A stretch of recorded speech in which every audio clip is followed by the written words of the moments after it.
विद्यार्थी मित्रांनो, जसे की काल आपण खूप महत्वपूर्ण पॉइंट वरती डिस्कशन केलं होतं. विद्यार्थी मित्रांनो, काल आपण एक पॉइंट स्टडी केला होता. पॉइंट इम्पॉर्टंट होता. आपण क्लासिफिकेशन बघत होतो पॉलिमरचं. तर पहिलं क्लासिफिकेशन केलं तर सोर्सच्या बेसवरती. त्याच्यामध्ये 3 भाग: नॅचरल, सेमी सिंथेटिक, सिंथेटिक. दुसरं क्लासिफिकेशन केलं तर स्ट्रक्चरच्या बेसवरती 3 भागामध्ये: लिनियर, ब्रांचड आणि क्रॉस लिंक्ड. 3 भागामध्ये. आज तिसरं क्लासिफिकेशन आपण बघणार विद्यार्थी मित्रांनो. आणि हे तिसरं क्लासिफिकेशन खूप इम्पॉर्टंट आहे. Classification based on the polymerisation. हे तिसरं क्लासिफिकेशन आहे. पॉलिमरायझेशनच्या बेसवरती त्याचं आपण क्लासिफिकेशन करणार. तर ते बघू विद्यार्थी मित्रांनो. आता लक्ष द्या विद्यार्थी मित्रांनो. पॉलिमरायझेशनच्या बेसवरती आता काल आपण तुम्ही काय पाहिलं? स्ट्रक्चरच्या बेसवरती. त्याच्या आधी काय पाहिलं? सोर्सच्या बेसवरती. आज काय पाहणार? पॉलिमरायझेशनच्या बेसवरती. तर विद्यार्थी मित्रांनो, तुमचा जो काही पॉलिमर आहे त्या पॉलिमरचं पॉलिमरायझेशनच्या बेसवरती क्लासिफिकेशन करायचं. पण प्रश्न असा आहे, पॉलिमरायझेशन म्हणजे नेमकं काय? बघा, आता पॉलिमरायझेशन म्हणजे काय, डेफिनेशन समजून घ्या.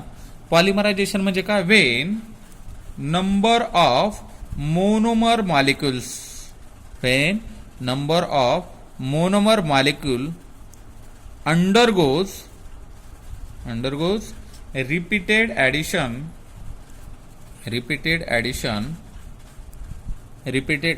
to form polymer with or without elimination of substance.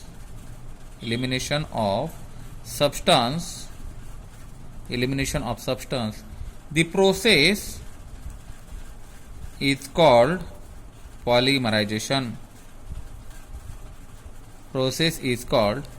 polymerization. विद्यार्थी मित्रांनो, तुम्ही काय करताय? पॉलिमरायझेशन म्हणजे काय? याच्यामध्ये Wien number of monomer molecule undergoes repeated addition. Number of monomer म्हणजे काय? समजा उदाहरणार्थ हा, याला नंबर ऑफ तुम्हाला घ्यायचंय. जेव्हा number of monomer molecule undergoes repeated addition, हा number of monomer molecule undergoes repeated addition to form polymer, हा पॉलिमर तयार करतो. To form a polymer, this process is called as a polymerisation. या प्रोसेसलाच आपण काय म्हणतो विद्यार्थी मित्रांनो? मग पॉलिमरायझेशन. पण याच्यामध्ये एक शब्द आला, to form a polymer with or without elimination of a substance. मग आता जेव्हा आपण पॉलिमर तयार करत असतो, काही रिॲक्शन मध्ये काही सबस्टन्स बाहेर पडतो, तर काही रिॲक्शन मध्ये काही सबस्टन्स बाहेर पडत नाही. त्या बेसवरती या पॉलिमरायझेशनचं 2 भागामध्ये क्लासिफिकेशन केलं जातं. एक आहे ऍडिशन पॉलिमरायझेशन आणि दुसरं आहे condensation polymerisation. Addition polymerisation, condensation polymerisation. मग आता एखादा असा प्रश्न विचारू शकतो, सर दोन्हीही पॉलिमरायझेशनच आहेत, हे पण पॉलिमरायझेशन, हे पण पॉलिमरायझेशन, याच्यामध्ये पण number of monomer molecule undergoes repeated addition, याच्यामध्ये पण number of monomer molecule undergoes repeated addition. मग 2 भागामध्ये क्लासिफिकेशन का केलं? तर विद्यार्थी मित्रांनो, हे जे ऍडिशन आहे याच्यामध्ये जेव्हा पॉलिमर तयार होत असतो तेव्हा कुठल्याही प्रकारचा सबस्टन्स एलिमिनेट होत नाही. समजा उदाहरणार्थ हे वरचं एक्झाम्पल, हे जे दिसतंय, दिस इज अ ऍडिशन पॉलिमरायझेशन. हे ऍडिशन पॉलिमरायझेशन, याच्यामध्ये कुठल्याही प्रकारचा सबस्टन्स एलिमिनेट झालेला नाही. पण कंडेन्सेशन पॉलिमरायझेशन म्हणजे काय? When number of monomer molecule undergoes repeated addition to form a polymer with elimination of a substance. याच्यामध्ये सबस्टन्स हा एलिमिनेट होतो, त्याला म्हटलं जातं कंडेन्सेशन. आणि विदाउट एलिमिनेशन म्हटलं की ऍडिशन पॉलिमरायझेशन. मग ऍडिशन पॉलिमरायझेशन म्हणजे काय? When number of monomer molecule undergoes repeated addition to form a polymer without elimination of a substance is known as addition polymerization. Example हे, this is our example. किंवा अजून एक example बघू विद्यार्थी मित्रांनो. CF2 double bond CF2. बघा, आता याच्यामध्ये हा N नंबर घ्यायचा. This is called as a Teflon. याला आपण टेफ्लॉन असं म्हणतो. मग आता याला जेव्हा आपण अंडरगोज रिपीटेड ऍडिशन, बघा आता जेव्हा आपण याचं रिपीटेड ऍडिशन करणार, so it form a polymer, हा पॉलिमर तयार करतो. मला सांगा बरं, या दोन्हीमध्ये कुठल्याही प्रकारचा सबस्टन्स एलिमिनेट झाला का? नाही. मग हे जे एक्झाम्पल लिहिलेलं आहे, so this is our addition पॉलिमरायझेशन.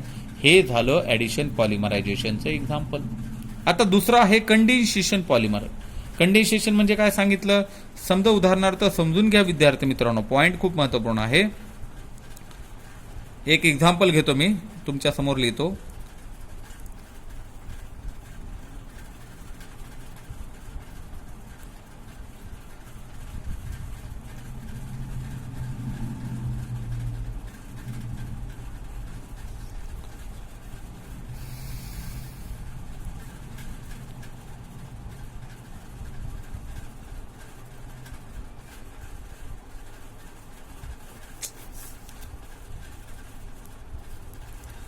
Hexamethylene diamine plus adipic acid.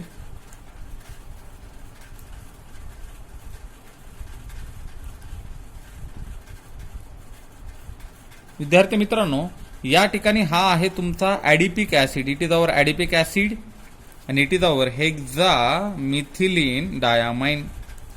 हेक्सामिथिलीन. एक एक्झाम्पल पाहतोय आपण कंडेन्सेशन पॉलिमरायझेशनचं, कशा प्रकारे कंडेन्सेशन होतं. विद्यार्थी मित्रांनो, या ठिकाणी जर आपण एक काळजीपूर्वक जर पाहिलं आणि खूप इम्पॉर्टंट जर पाहिलं तर बघा, या ठिकाणी हा तुमचा नायट्रोजन ॲटम आहे, इथं एक हायड्रोजन ॲटम आहे, इथं एक हायड्रोजन ॲटम आहे, त्याच्यानंतर हा CH2 6 टाइम आहे, तिथं हा NH आणि इथं एक H आहे. आता याची रिॲक्शन तुम्हाला याच्या बरोबर करायची आहे, CH2 4 times C double bond OH. ठीक आहे. This is called as hexamethylene. हा तुमचा methylene, this is hexamethylene diamine. NH2 NH2 diamine. मग हा झाला तुमचा हेक्सामिथिलीन डायअमाइन. हेक्सामिथिलीन डायअमाइन हा एक मोनोमर आहे. त्याच्यानंतर दुसरा, this is called as a adipic acid. Adipic acid कशामुळे म्हणायचं, हा COOH आहे, हा COOH आहे, CH2 4 टाइम्स आहे, याला म्हणायचं ॲडिपिक ॲसिड. याला आपण या ठिकाणी ॲडिपिक ॲसिड असं म्हणतो, किंवा ह्याला हेक्झॅनडॉइक ॲसिड म्हटलं तरी चालेल. हेक्झॅनडॉइक कशामुळे, एक हे 4 5 6 हेक्झेन, आणि डायुक कशामुळे म्हणायचं, 2 आहेत म्हणून ह्याला म्हणायचं हेक्झॅनडायुइक ॲसिड. हेक्झॅनडॉइक ॲसिड. आता हे पण तुम्हाला N टाइम्स मध्ये घ्यायचं आहे आणि हे पण तुम्हाला N टाइम्स मध्ये घ्यायचं आहे. मग दोघांची रिॲक्शन केल्याच्या नंतर काय होतं बघा, यातला OH इथला H निघून जातो in the form of H2O. आता इथला एक OH आणि इथला एक H in the form of H2O बाहेर. मग हा कंपाऊंड तयार करतो तुमचा पॉलिमर. हा पहा, इथला H गेला, इथला OH गेला H2O फॉर्म मध्ये, राहिलं काय खाली मग NH CH2 6 टाइम्स, त्याच्यानंतर हा N आणि हा H, इथला OH निघून गेला, बॉन्ड तयार झाला याच्यामध्ये C double bond O CH2 4 times C double bond O. आणि हा विद्यार्थी मित्रांनो, इथला OH इथला H, त्याच्यानंतर इथला H इथला OH निघून गेला in the form of twice H2O. मग हा पण एक मोनोमर आहे, हा पण एक मोनोमर आहे. When number of monomer molecule undergoes repeated addition, जेव्हा नंबर ऑफ मोनोमर मॉलिक्यूल एकमेकाशी रिॲक्ट होतात, रिॲक्ट झाल्याच्या नंतर it form a polymer, to form polymer with elimination of a substance. याच्यामध्ये एक सबस्टन्स इलिमिनेट झाला, सो दॅट इज H2O. म्हणून याला या ठिकाणी म्हटलं जातं कंडेन्सेशन पॉलिमरायझेशन. मग कंडेन्सेशन पॉलिमरायझेशन म्हणजे काय, when number of monomer molecule undergoes repeated addition to form a polymer with elimination of a substance is known as condensation polymerization. आणि ऍडिशन पॉलिमरायझेशन म्हणजे काय, CH2 डबल बॉन्ड CH2 हे तुम्हाला N times मध्ये घ्यायचंय, then it form CH2-CH2. It is called as polymer. आता इथं काही सबस्टन्स इलिमिनेट झालाय का विद्यार्थी मित्रांनो, इथं प्लस करून H2 लिहिलंय, तसं काय आहे का, नाही. मग हा मोनोमर आणि हा तुमचा पॉलिमर, मग हा झाला तुमचा addition polymer. Number of monomer molecule undergoes repeated addition to form a polymer is called as addition polymerization. मग अशा प्रकारे हे झालं ऍडिशन आणि हे झालं कंडेन्सेशन. दोन्ही पॉइंट वरती तुम्हाला परीक्षेला प्रश्न विचारला तर तो तुम्हाला सोडवता आला पाहिजे सिम्पली. ठीक आहे विद्यार्थी मित्रांनो, आता याच्यामध्ये फक्त समजून घेण्याची कुठली गोष्ट आहे की ऍडिशन पॉलिमरायझेशन कशाला म्हणतो आणि कंडेन्सेशन, दोघांमध्ये फरक काय. फक्त ऍडिशन पॉलिमरायझेशन मध्ये कुठल्याही प्रकारचा सबस्टन्स इलिमिनेट होत नाही, फक्त मोनोमर एकत्र येतात.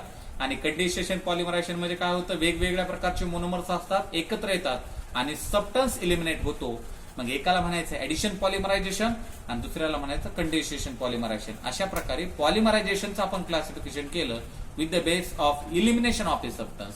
मग हा पॉलिमरचं क्लासिफिकेशन होतं तिसरं. पहिलं सोर्स, दुसरं स्ट्रक्चर आणि तिसरं पॉलिमरायझेशन. तर दुसरं आपण पाहिलं स्ट्रक्चर.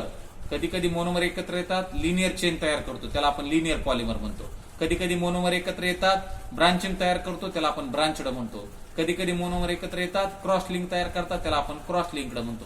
म्हणजे प्रश्न कसाही जरी विचारला तरी तो आपल्याला सांगता आला पाहिजे विद्यार्थी मित्रांनो. तर हा आपलं तिसरं क्लासिफिकेशन होतं, क्लासिफिकेशन बेस्ड अपॉन दी पॉलिमरायझेशन. तर दोन भागामध्ये क्लासिफिकेशन केलं, ऍडिशन पॉलिमरायझेशन आणि कंडेन्सेशन पॉलिमरायझेशन. तर या बीटवरती असा प्रश्न विचारला जाऊ शकतो, तर हे पण तुम्हाला सोडवायचंय. तर या पॉइंटवरती विद्यार्थी मित्रांनो क्वेश्चन बघा आणि सोडवा, मग आपण या पॉइंटवरती थांबू. थँक्यू.